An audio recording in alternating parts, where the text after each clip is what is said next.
우리 오늘 빌립보서 3장 말씀을 통해서 하나님의 말씀을 같이 나누겠습니다. 우리가 지난 시간에 하나님께서 믿음으로 주시는 의에 대해서 같이 나누었습니다.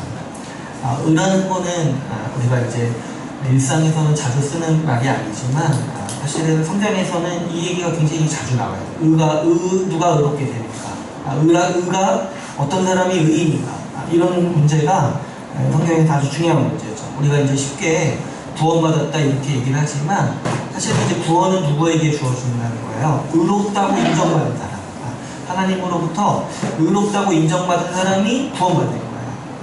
그러니까 우리 구원받았어, 예수 믿고 구원받아야 돼, 이렇게 말할 때는 예수 믿고 의롭다 하심을 받아야 돼, 이 얘기를 좀 쉽게 풀어서 하는 말인 거죠. 그래서 우리는 이제 이 의에 대한 개념에 익숙해져야 돼요. 여러분, 이 의는요, 법정에서 선고하는 이 법정의 개념이에요. 하나님의 법정이 있죠. 우리는 이제 누구나 다 하나님의 심판대 앞에 서게 됩니다. 하나님은 거기서 이 심판자로서 우리를 심판하시는데, 우리가 하나님의 심판대에서 옳은 사람, 하나님 앞에서 정말 올바른 사람, 하나님 보시기에 흠이 없는 자로 서는 사람을 하나님이 뭐라고 선언하시냐니까 의롭다라고 선언하신다는 거예요. 그래서 우리가 구원받는다는 것은 하나님의 법정에서 의롭다라고 선언받았다는 거예요. 이미. 빌립보 교회를 괴롭혔던 이 할례당이라는 이단은 예수 그리스도를 믿었어도 추가적인 행위를 해야 된다고 생각했어요. 그게 뭐였냐면 할례를 받아야지 하나님이 주시는 의를 받을 수 있다라고, 의를 선언받을 수 있다라고 여겼던 거죠. 그래서 이 할례파 유대인들은 예수를 믿으면서도 할례를 전하면서 다녔던 거예요. 그러나 우리가 이 지난 시간에 같이 살펴본 말씀에서 이 사도 바울은 자신의 간증을 통해서 이런 주장이 얼마나 악한 발상인지에 대해서 얘기하고 있죠. 사도 바울 그 자신도 열심히 공로를 쌓고 열심히 율법을 지키려고 애를 썼어요. 이 할례파, 웬만한 이 할례파들 사람들보다도 더 열심히 율법을 행하고 공로를 쌓았다는 거죠. 그러나 바울은 이런 자신의 과거를 배설물로 여긴다고 말씀하고 있습니다. 왜냐하면 다 쓸모가 없기 때문에 그래요. 왜 그러냐니까 하나님 앞에서 의롭다고 선언받는 데 있어서 내 행위가 아무런 쓸모가 없다는 거예요. 쓸모가 없을 뿐더러 뭐예요? 오히려 해가 된다는 거예요. 그러니까 배설물 같다고 하는 거예요. 여러분, 배설물을 이렇게 집에서 모아두시는 분이 있어요? 이렇게 자기 배설물을 이렇게 모아서 이렇게 간직하고 계시는 분 없잖아요. 우리 쓸모없고 해롭다고 여겨서 어떻게 배설하자마자 버리잖아요.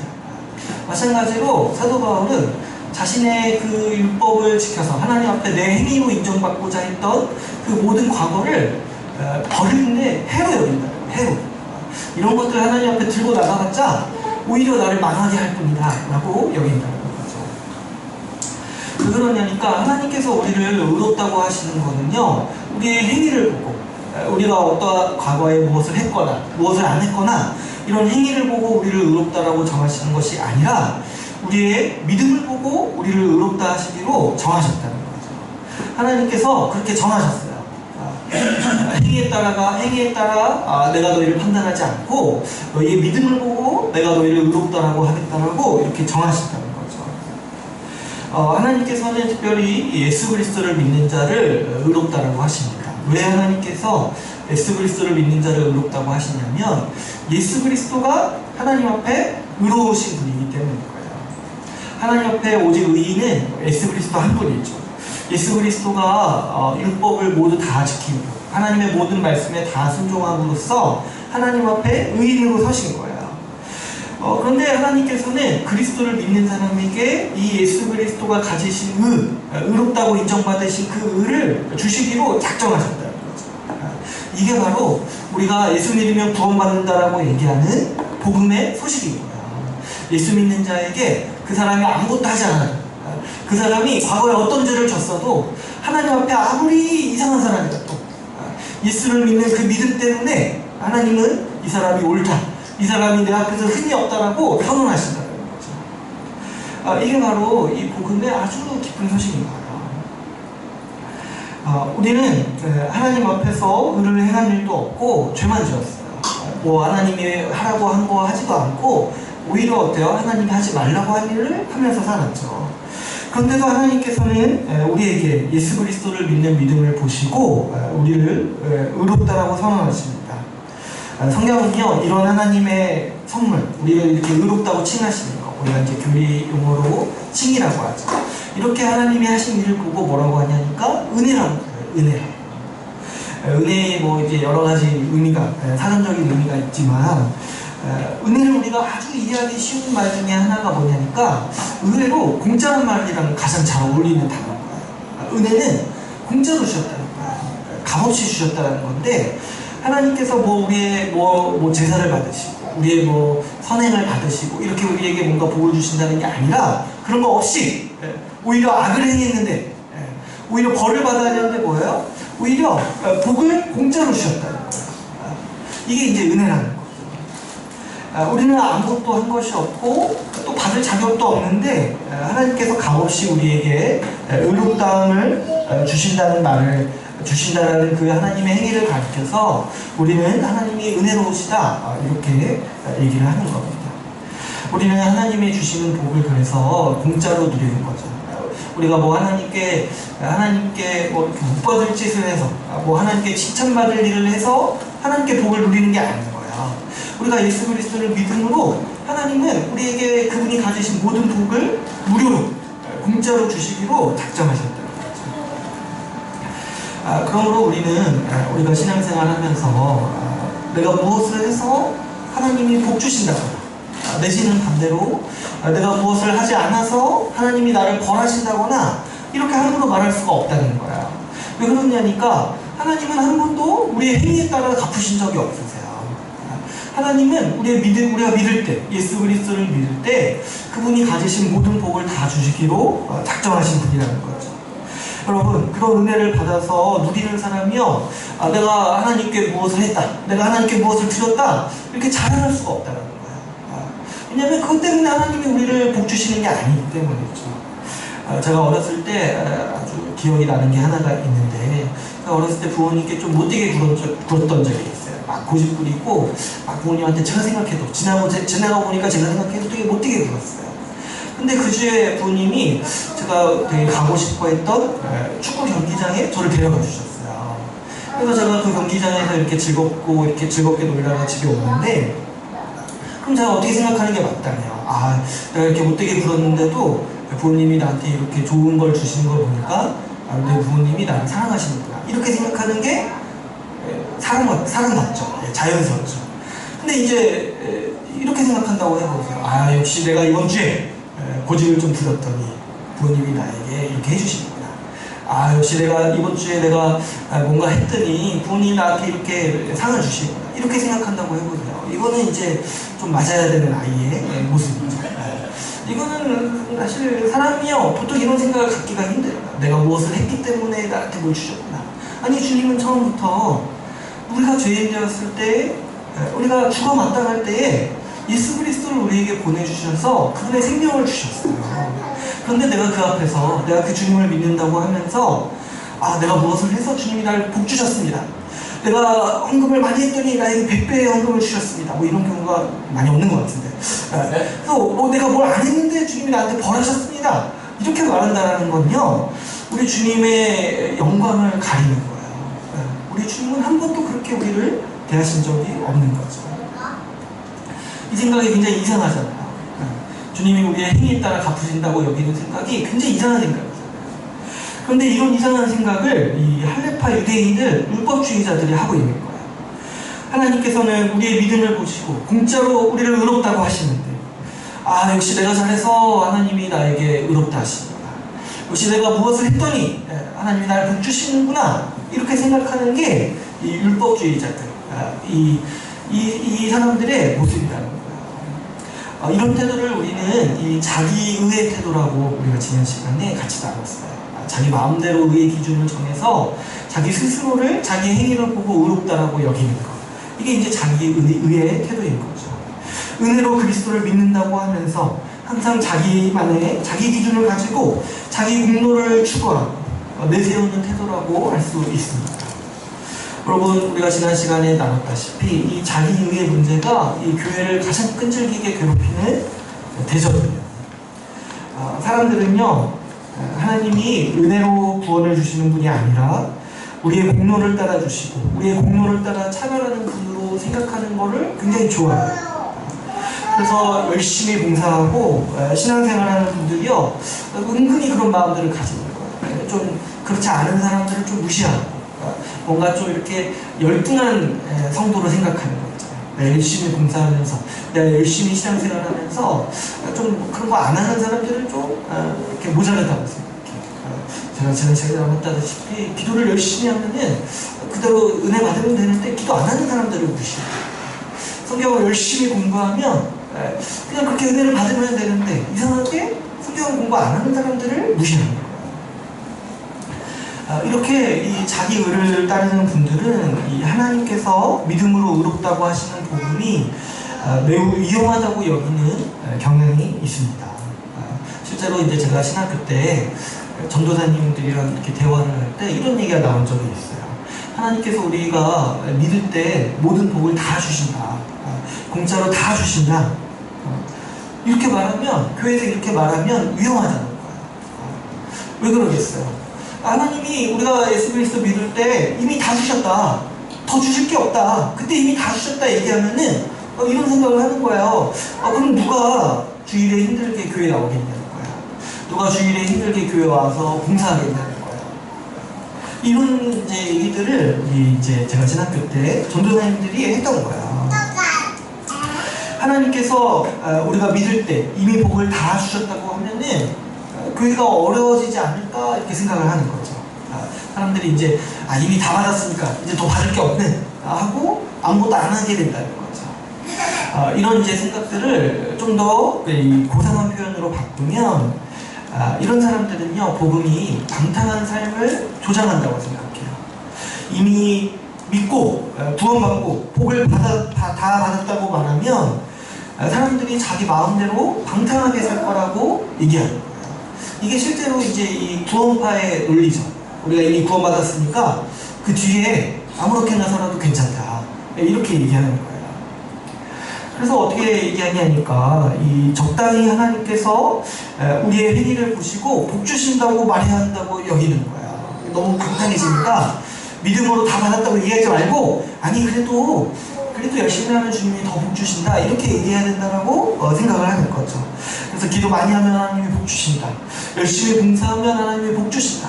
그렇지 않으면 하나님이 벌하신다. 이렇게 좀 적당히 섞어서 좀 얘기를 해야 된다라고 주장을 하는 거예요. 그런데요, 바로 이런 논리, 이런 생각들이 지금 바울이 이 빌립보 교회에 보내는 편지에서 걔들, 행악자라고 비난하는 할례파들의 생각인 거예요.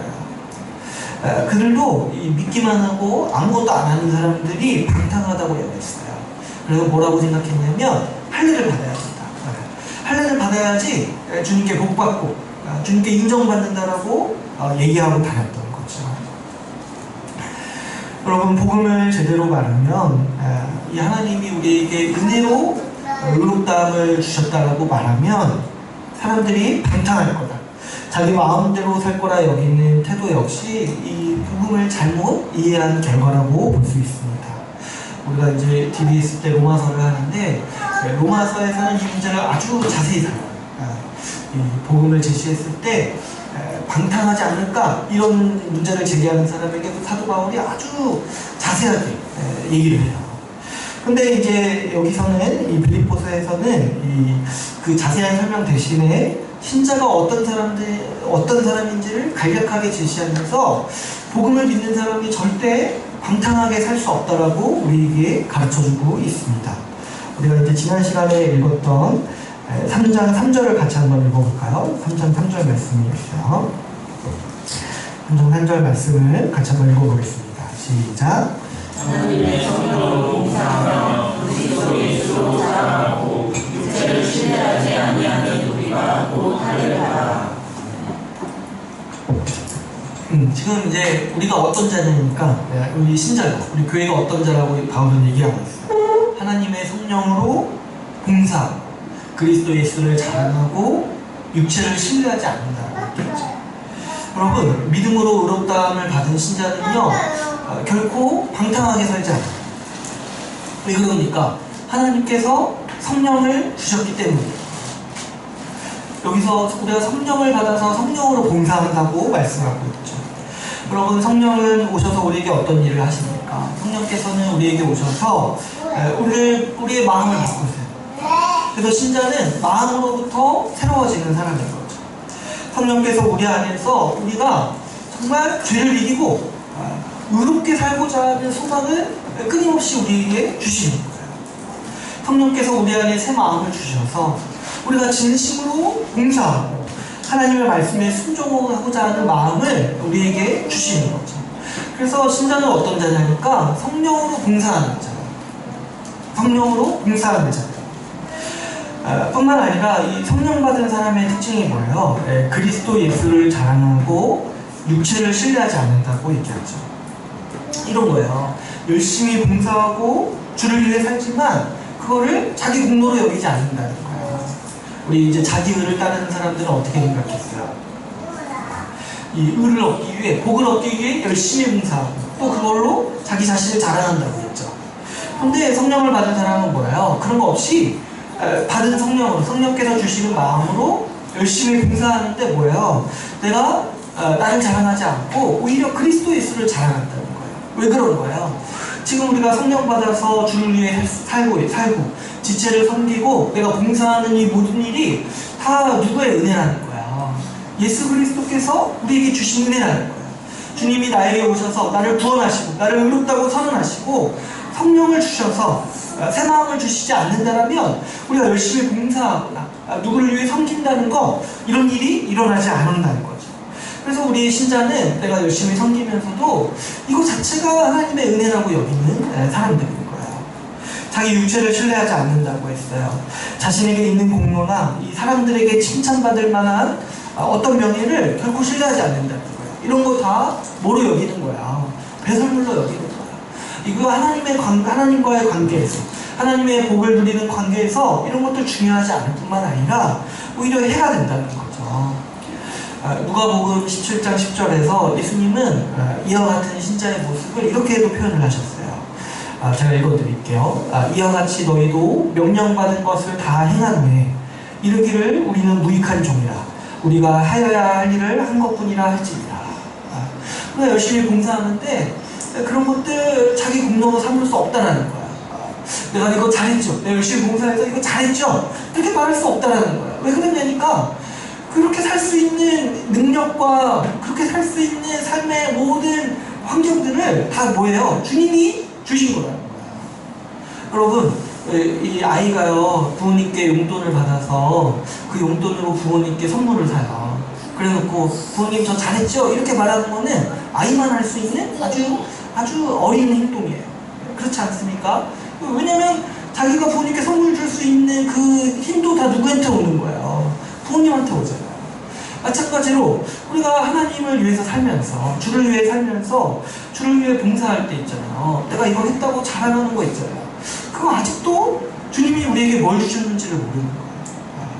주님은 우리에게 그렇게 살 수 있는 능력을 다 주시고 우리가 그렇게 살 수 있도록 하신 것 자체가 주님의 은혜인 거예요. 근데 이거 가지고 내가 자랑하고 이런 것들이 마땅치 않다는 거죠. 그래서 예수님은 우리에게 뭐라고 말씀하셨냐니까 무익한 종이라고 해요. 무익한 종. 그렇죠, 여러분. 우리는 주님께 무익한 종이에요. 내가 무엇을 해서 주님께 보탬이 되는 게 뭐가 많이 있습니까?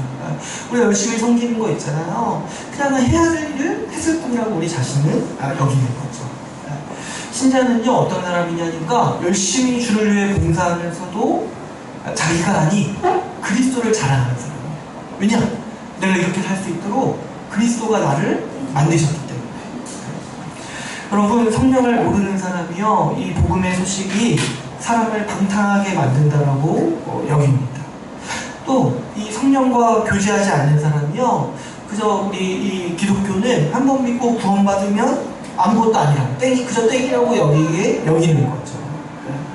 여러분, 하나님은 우리에게 믿음으로 의롭다라고 법정에서 선언하실 뿐만 아니라 하나님께서는 우리의 마음을 바꾸시기 위해서 성령을 보내주시고 우리를 의롭게 빚어가시는 거예요. 그래서 여러분, 주님께서 우리를 구원하신다는 것은요, 크게는 두 가지 사건을 얘기하는 거예요.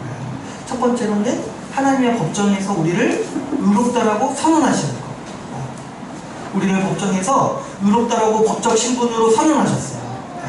그래서 여러분, 우리의 신분이 뭐냐니까 의인이에요, 의인.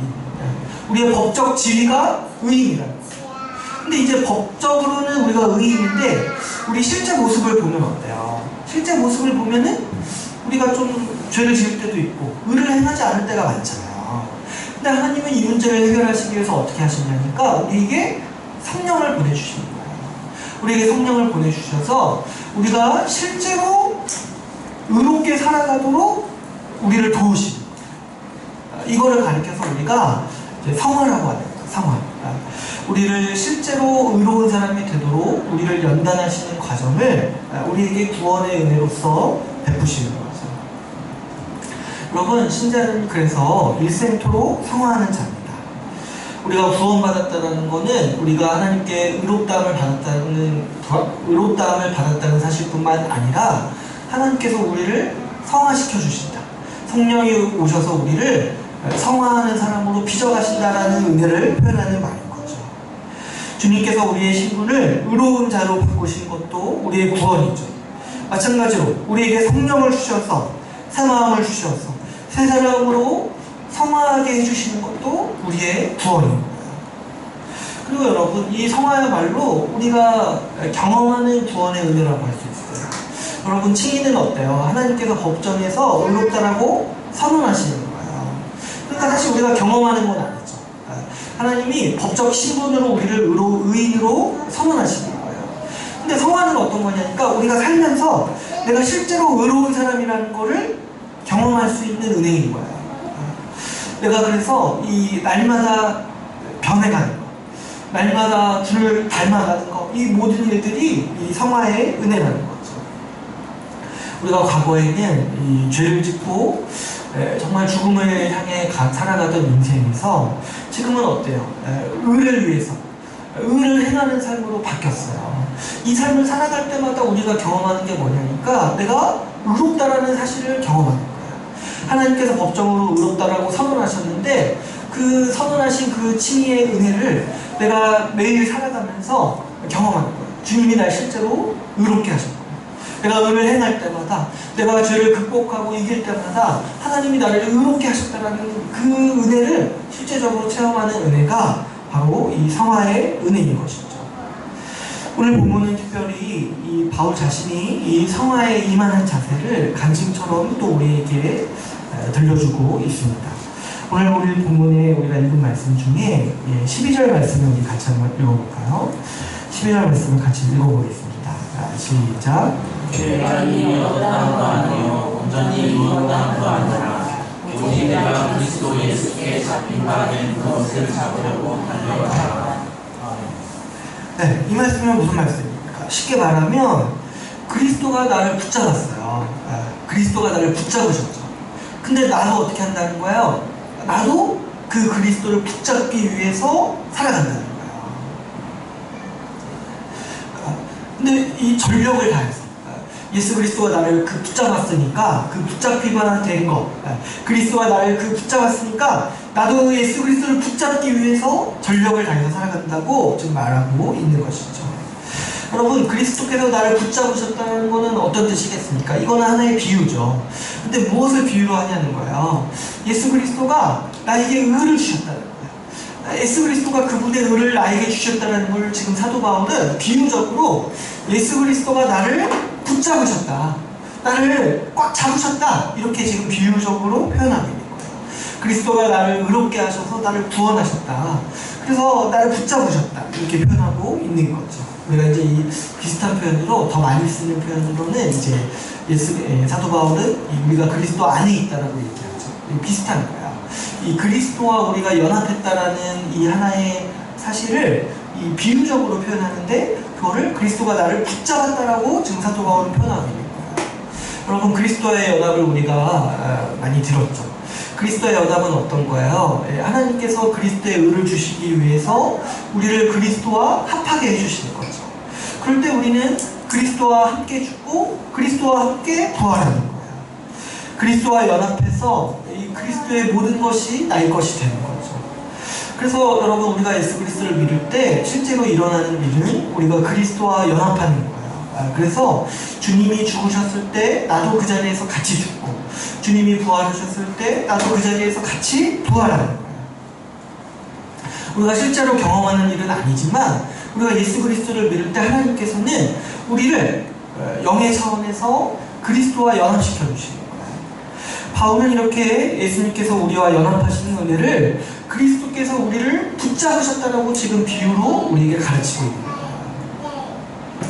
현재 바울은 오늘 말씀에서 예수님께서 나를 붙잡은 것처럼 나도 예수님을 붙잡으려 한다라고 얘기하고 있습니다.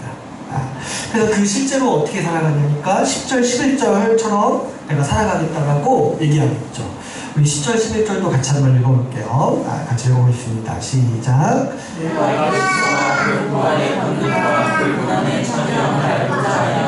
그의 죽으심을 본받아 어떻게 해서든지 죽은 자 가운데서 부활에 이르려 하노니. 네, 이 말씀을 잘 이해해야 돼요. 이 복음의 중심을 잘 모르면은 사실 이 빌립보서 이 말씀이 좀 어려울 수 있어요. 그런데 이 말씀은 좀 이렇게 어려운 말씀이 아니라 이미 복음을 알고 있는 사람들에게는 아주 자연스러운 얘기를 하고 있는 거예요. 여러분 한번 보세요. 주님은 나를 붙잡으셨어요. 주님은 나를 붙잡으셨어요. 그분의 죽음과 부활이 다 내 것이 되게 하셨어요. 예수 그리스도의 공로, 예수 그리스도의 의가 다 내게 되게 하셨어요. 그 주님이 나를 붙잡으신 거예요. 나는 우리 자신은 어때요? 우리 자신은 죽은 적도 없고 부활한 적도 없지만 그분이 하신 일 덕분에 주님의 것이 다 내 것이 되었어요. 그게 뭐예요? 주님이 나를 붙잡은 거예요. 근데 나도 지금 가만히 있지 않겠다는 거예요. 나도 주님을 붙잡으려 한다는 거예요. 주님이 나를 붙잡았으니까 나도 주님을 잡으려 한다는 거예요. 그래서 실제로 주님이 나에게 하신 일, 실제로 주님이 가신 길을 나도 가겠다라고 얘기하는 게 지금 10절, 11절 말씀입니다. 주님이 나를 위해서 죽으셨어요. 바꿔 말하면 주님이 나를 붙잡으셨어요. 이제 나도 주님을 잡으려고 해요. 그럼 바꿔 말하면 뭐예요? 나도 주를 위해서 이 주님의 죽으심을 본받겠다라고 말하고 있는 것이죠. 10절에서 바울은 예수께서 나를 위해 고난받으셨듯이, 나를 붙잡으셨듯이 나도 주를 위해 고난받고 나도 주님을 붙잡겠다라고 얘기하는 거예요. 예수께서 나를 위해 죽으셨듯이 나도 주를 위해 죽는다라고 말하는 거죠. 그래서 지금 이 표현이 뭐예요? 우리 주님의 예수 그리스도의 죽으심을 내가 본받겠다라고 사도 바울은 얘기하고 있습니다. 이 본받는다라는 거, 우리가 단순히 예수님을 닮기 위해 애쓰겠다 이런 얘기를 하고 있는 게 아니에요. 지금 주님이 나를 먼저 어떻게 하셨다는 거예요? 나를 먼저 붙잡으셨다는 거예요. 그래서 나도 어떻게 할 수 있는 거예요? 나도 주님을 붙잡겠다라고 얘기하고 있는 거예요. 예전에 뭐 이런 비유 많이 했죠. 주님은 우리를 잡으실 때 우리의 팔목을 붙잡는다. 그래서 우리가 놔도 주님은 우리를 놓지 않으신다. 이런 얘기를 하는 거잖아요. 이런 얘기를 예전에 많이 했어요. 근데 사도 바울은 어떤 얘기를 하고 있냐니까 주님이 우리의 팔목을 이렇게 붙잡으셨어요. 근데 사도 바울이 어떻게 얘기하는 거예요? 나도 가만히 있지 않고 주님의 팔목을 붙잡겠다라고 얘기하고 있어요. 사실 이렇게만 잡으면은요 언젠가는 떨어져 나가요. 왜요? 힘이 약하잖아요. 그죠? 근데 사도 바울은 나도 주님을 붙잡겠다라고 서로 이렇게 붙잡겠다라고 얘기하고 있는 거죠. 여러분, 바로 이러한 태도가 이 성화의 모습입니다. 주님이 나를 붙잡으셨으니까 나도 주님을 붙잡겠다. 주님이 나를 위해 죽으시고 나를 의롭다고 하셨으니까 이제 나도 주를 위해 살고 정말 주를 위해 지체를 위해 내가 주님의 죽으심을 본받겠다라고 얘기하는 거죠. 여러분, 이 믿음은요 성화를 통해서 드러나는 거예요. 신약 성경은요 누가 믿는가의 문제를 이걸로 분별하는 거예요. 누가 성화하는 자냐, 누가 예수님을 붙잡는 자냐, 이걸로 신약 성경은 누가 신자인지에 대한 질문을 하는 것이죠. 여러분, 주님께서요, 우리가 이 지옥의 구덩이로 떨어지고 있는데 우리를 이렇게 붙잡으셨어요. 우리의 팔목을 잡았어요. 근데 여러분, 누가 이 지옥이라는 절벽을 딛고 올라설 수 있습니까? 그 자신도 주님의 팔목을 붙잡고 올라가려고 하는 자가 구원받은 자요. 지옥의 구렁텅이에서 빠져나올 수 있는 자인 거죠. 그래서 주님이 이렇게 잡았는데 나는 그냥 냅두세요 이렇게 하는 사람은 어떻게 될 수밖에 없는 거예요. 떨어질 수밖에 없는 거예요. 특별히 사도 바울은 오늘 말씀에서 이 성화를 위해서 이 뒤에 있는 것은 잊어버리고 앞에 있는 것을 잡으려고 전력질주한다라고 말씀하고 있습니다. 13절에 보시면 나는 아직 내가 잡은 줄로 여기지 아니하고 오직 한 일, 즉 뒤에 있는 것은 잊어버리고 앞에 있는 것을 잡으려고 표대를 향하여서 달려간다라고 우리에게 얘기하고 있습니다.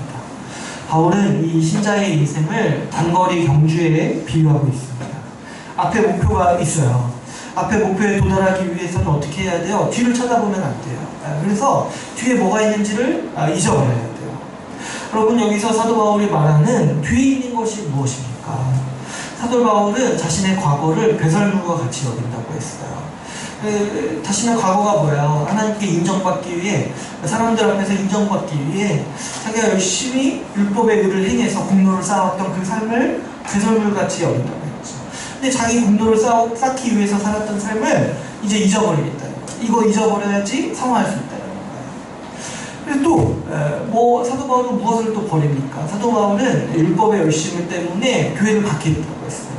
사도 바울은 아마 우리 모든 사람들보다, 여기 있는 계신 모든 사람들보다 더 큰 죄를 지은 사람이에요, 사실은. 이 교회를 박해할 때 그냥 박해한 게 아니라 고문하고 죽이기까지 했어요. 그러니까 아주 진짜 심각한 죄인이에요.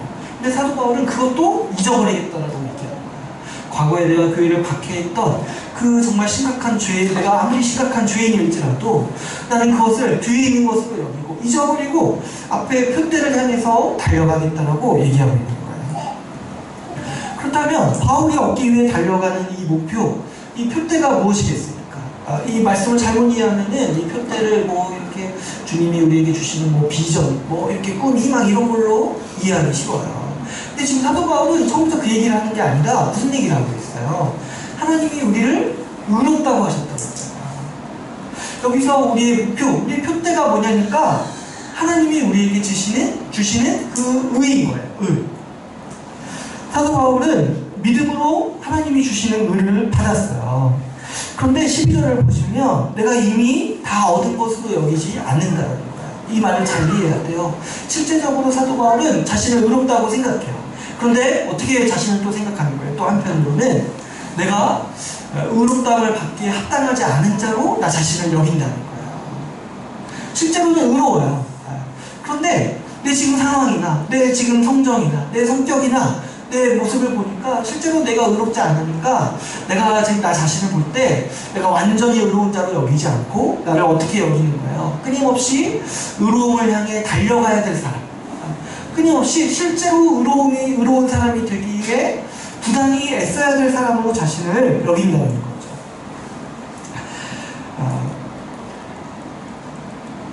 그래서 사도 바울은 지금 내가 의를 얻기 위해 달려간다라고 얘기하는 거죠. 이 의라는 표대에 도달하기 위해서 내가 지금 경주하고 있다. 이렇게 얘기하고 있습니다.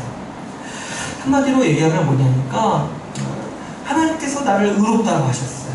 그런데 내가 실제로 의롭지 않으니까 실제로 의로운 사람이 되기 위해서 지금 애쓰고 있다는 거예요. 하나님의 법정에서 나를 의롭다라고 선언하셨어요.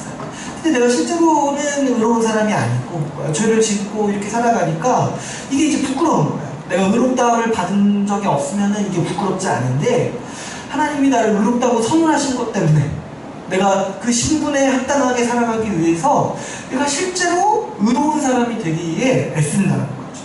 그래서 예수님이 나를 붙잡았기 때문에 나도 주님을 붙잡는다라고도 표현하고 있는 것이죠.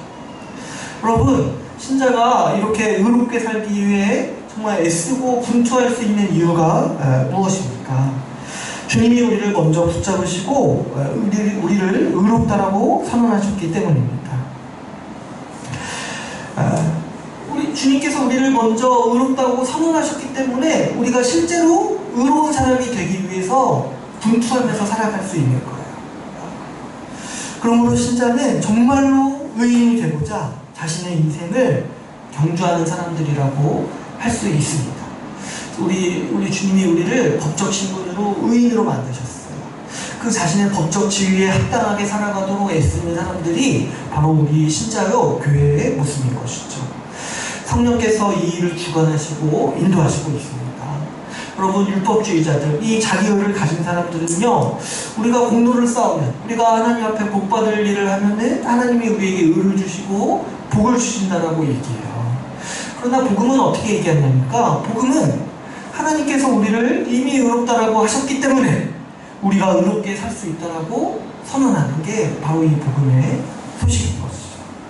하나님께서 이미 우리를 의롭다라고 하신 은혜에 힘입어서 주님을 따라 살아가기에 힘쓰는 게 바로 신자의 모습이고 우리 교회의 모습입니다. 예전에 어떤 이 스님이 이거를 이제 불교와 기독교의 차이, 아주 중요한 차이로 얘기하신 적이 있으세요. 불교는 여러분 어때요? 불교에서 최고의 상태가 이 열반이라고 하죠.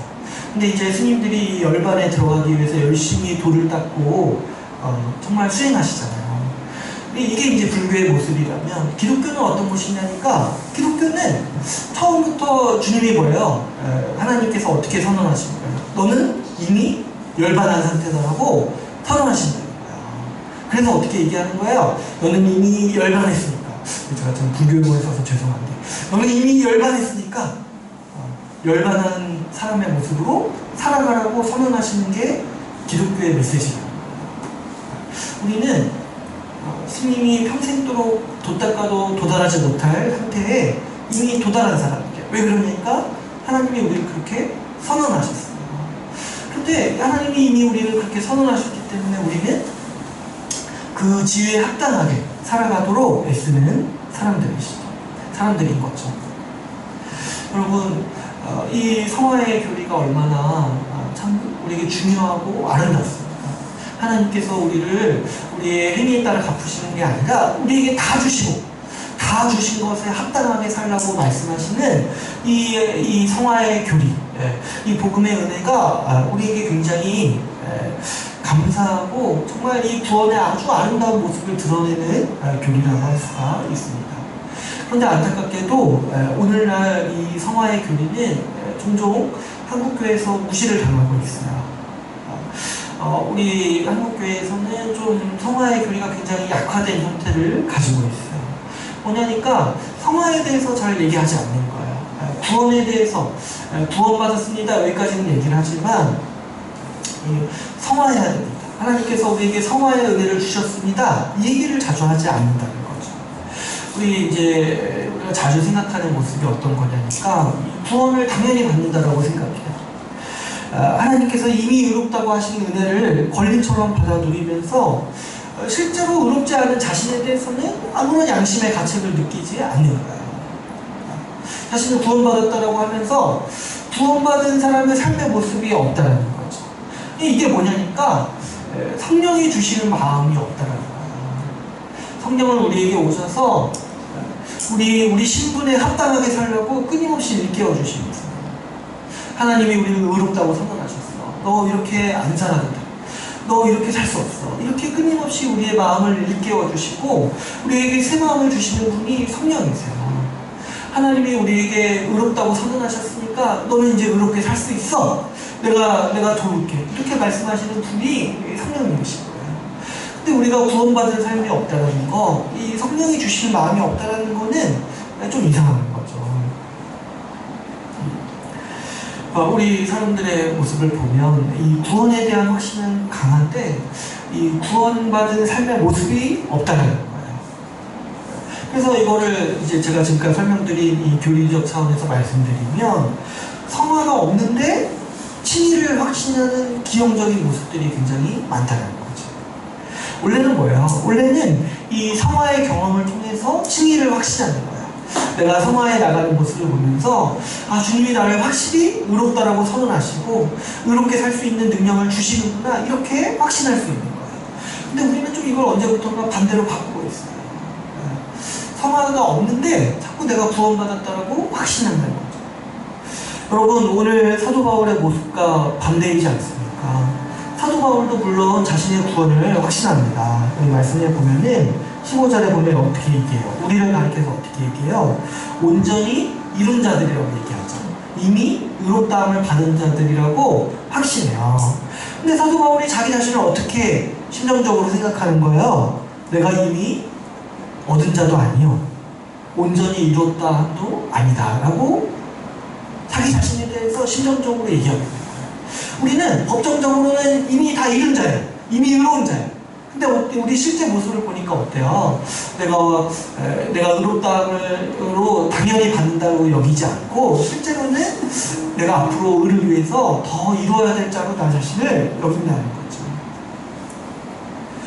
자신을 구원받아 마땅한 자로 여기지 않고 주님께서 주신 선물, 의에 합당하게 살기 위해 주님의 죽으심을 본받겠다라는 게 오늘 우리 말씀에서 얘기하는 사도 바울의 권면이고 또 우리를 향한 가르침인 거예요. 오늘날 우리는 이걸 반대로 여기고 있어요. 자기를 구원받아 마땅한 자로 여기면서도 구원받은 자, 의인으로서 살지 않는 것, 그거 너무 당연시 여기는 게 오늘날 우리 교회의 아주 어려운 모습인 거죠. 여러분, 우리가 이 성화의 교회를 가볍게 여기는 시대를 정말 딛고서 이 복음에 합당하게 살아야 합니다. 여러분, 우리는 모두 다 이 주님의 죽으심을 본받도록 부르심 받았습니다. 주님께서 우리를 사랑하셔서 죽으신 것과 같이 우리도 사랑하기 위해 자신을 내어주는 삶을 살아야 마땅한 것이죠. 누가 그 큰 사랑을 받고 누가 주님이 나를 위해 죽으셨다고 이렇게 말하면서 자기 자신을 위해서 삽니까? 사랑하는 자는요, 율법을 다 이룬 자라고 했어요. 성경에서. 참, 그래서 우리도 우리 주님께서 우리에게 율법을 다 이룬 자의 지위를 주셨기 때문에 우리도 사랑하는 자로서 살아가는 일이 마땅한 거죠. 여러분, 신자는요, 평생도록 성숙하는데 성숙한다는 건 뭐예요? 더 사랑하는 자가 되는 거예요. 이전에는 좀 내 마음에 드는 사람만 사랑했다면 신자로서 더 자라갈수록 뭐예요? 더 성화할수록 뭐예요? 좀 허물없이 사람을 사랑하는 거. 사람을 차별하지 않고 구별하지 않고 사람을 사랑하는 거. 이전에는 좀 한국인만 사랑했다. 좀 이제 내년에 성숙해지면 내년에 일본 사람도 사랑할 수 있는 거. 이게 우리 성화의 자세입니다. 이전에는 내 성격에 맞는 사람만 사랑했다는 거. 이후에는 오히려 나랑 안 맞는 자를 더 존중하고 사랑할 수 있는 거. 이게 우리 신자가 성화하는 모습이고 주님께서 우리에게 보여주신 모습인 거죠. 여러분, 우리 주님께서요, 죄인을 위해 죽으셨어요. 죄인을 위해서. 주님께서 우리를요, 너 사랑하고 싶은 사람만 사랑하라고 부르신 게 아니라는 거예요. 주님은 네가 보기에 죄인인 사람을 사랑하라고 우리를 부르신 것이죠. 여러분, 우리가 평생토록 우리 지체를 사랑하는 자로 자라가야 합니다. 특별히 사도 바울이 권면한 것처럼 우리가 성화하기 위해서는 뒤에 있는 거를 버려야 돼요. 뒤에 있는 거. 뭐야? 내가 그동안 행했던 공로, 이런 것들을 공로로 여기지 않는 거예요. 내가 그동안 섬겼던 거, 내가 그동안 좀 이렇게 쌓아왔던 내 스펙들, 이런 거 공로로 여기지 않는 거예요. 그리고 다 쓸모없는 것으로 여기고 지체와 나를 동일한 사람으로 여기는 거. 또 한 가지를 버려야 돼요. 뭐냐니까 이전에 과거에 지었던 죄들 있잖아요. 그리고 그 죄에 대한 죄책감들, 이런 거 버려야 돼요. 여러분, 우리가 의롭게 살아가기 위해서, 성화하기 위해서 아주 중요한 게 뭐냐니까 주님이 이미 우리를 의롭다라고 선언하신 것을 믿어야 돼요. 근데 그 믿어야지만 우리가 의를 행할 수 있는 거예요. 근데 자신을 자꾸 여길 때 난 과거에 이런 죄를 저질렀어. 이 죄는 이 죄 때문에 내가 괴로워. 그래서 나는 어쩔 수 없이 죄인이야. 이렇게 생각할수록 우리가 의롭게 살아가는 게 굉장히 힘든 거예요. 주님이 우리를 의롭다고 선언하신 그 칭의의 은혜를 믿을 때 우리가 의롭게 살아갈 수 있는 거예요. 여러분, 사도 바울이요, 자기가 과거에 교회 핍박했다는 거 계속 짊어지고 살았다고 생각해보세요. 어떻게 그동안 자기가 괴롭혔던 사람들 마주대하면서 복음을 선포할 수 있었겠습니까? 그렇지 않아요. 주님이 사도 바울을 의롭다고 선언하신 걸 믿었기 때문에, 그 죄책감에서 떨쳐버리고 그 주님이 주신 의의 정체성을 받아들였기 때문에 사도 바울이 의의 사도로서 일할 수 있었던 거죠. 여러분, 우리도 과거에 우리가 살았던 삶들이 다 다양하죠. 근데 그 과거에 대해서 너무 큰 영향력을 우리 자신 현재에게 주면 안 되는 거예요. 과거에 죄 지었고 뭐 몇십 년간 죄 지면서 살았을 수 있어요. 근데 복음의 능력이 뭐냐니까 우리를 이미 의롭다라고 주님께서 선언하셨다는 거예요. 그 의를 믿고 우리는 과거의 죄를 이기고 과거의 죄를 멀리하고 과거의 죄를 잊어버리고 살아갈 수 있는 능력을 우리는 받는 것이죠. 여러분, 우리는 뒤의 것을 잃어버려야 돼요. 과거의 자신을 잊어버려야 돼요.